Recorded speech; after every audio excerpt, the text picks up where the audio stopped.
Episode of MotoGP Mac, and today we're going to review the Friday running of the Mandalika Grand Prix so far.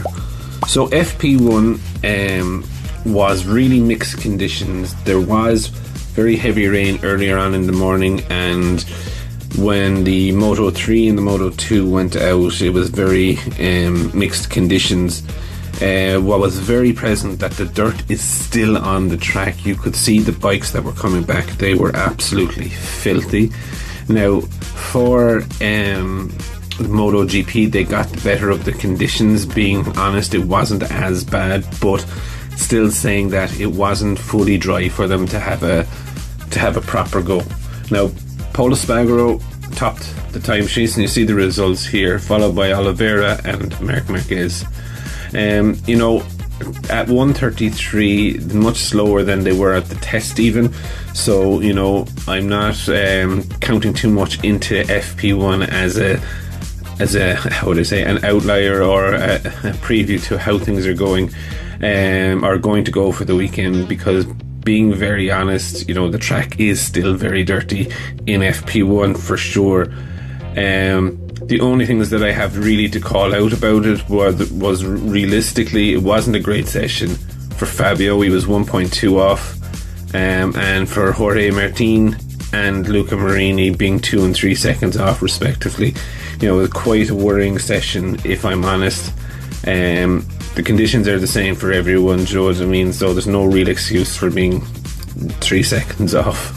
A second or two you could kind of talk about, but being 3 seconds off, so I'm kind of worried about how Marini's weekend is going to go, if I'm very, very honest. But as the first run out there, it looked really good. The circuit looks great, but it's still very, very dirty, and any bit of rain that comes, I think instead of washing away the dirt, it's actually just bringing it up. And you can see some of the Moto 3 riders' bikes were absolutely destroyed. Let's see if I can get a picture and show you there. So that was it really for FP1. It's a really fantastic circuit. I love to see it, but there wasn't much onto it. The only other thing that I would say about the circuit is that the intense heat in Mandalika, I thought the circuit would dry quite quick, and it actually doesn't. It's very, very slow to dry off, which I found kind of really weird. That if with the heat that's there, I would have thought that the circuit would have dried much faster.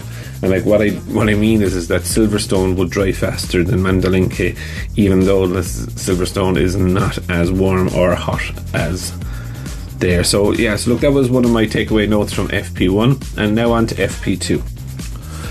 So FP2 definitely saw the best of the track conditions, because when the riders went out, they immediately went below 1:33.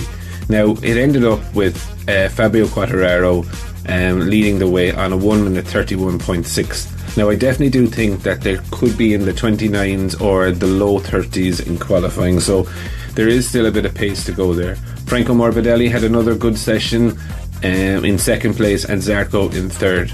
The track was probably in the best condition that it has been in, and all of the riders were much closer together. The gap between first and last was 1.6 seconds. However, the person in last was actually Luca Marini, which again, quite worried about him.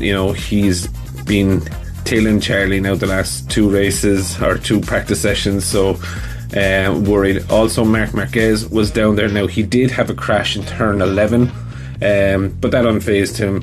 He is only 1.2 seconds off. Bagnaia also is 1.2 seconds off in 21st place, and Pol Espargaro is 1 second off in 19th. So there's a lot of top runners that were down the bottom of the list, but all in all, I think today was their best conditions that they ever had the Mandalika circuit in. So I definitely do think that they've learned an awful lot, what I would class as relevant data, rather than from when they were there with the test and the dirty track and stuff like that. So a couple of shouts out for Bastianini again. He finished off in 5th place. He did have a crash in turn 13, but it didn't really faze him. Mir had a slight off as well. He finished in 20th place. He didn't crash, but he just ran wide. All in all, it's a good circuit. Really excited about qualifying tomorrow, if I'm honest. I think it's going to be a superb race. And yeah, I'm kind of worried now about my fantasy league team. It's still not too late to join that if you want to. My picks are kind of gone pear-shaped if you look at FP2, but again, I just think tomorrow is going to be a different day. I think different settings, and let's see what happens. So what I will do in tomorrow's video, I'll make my final pick for the race winner, and if you want to, you can just comment on who you think and let the best person win. So until tomorrow's video, speak then. I just want to take a minute to also thank you for watching my videos and the support that you've shown so far. If you haven't subscribed already and you would like to subscribe, it would mean an awful lot to me if you did. I'm starting this channel realistically so that we can all enjoy MotoGP together, with the aim of streaming a live video when the GP races are on.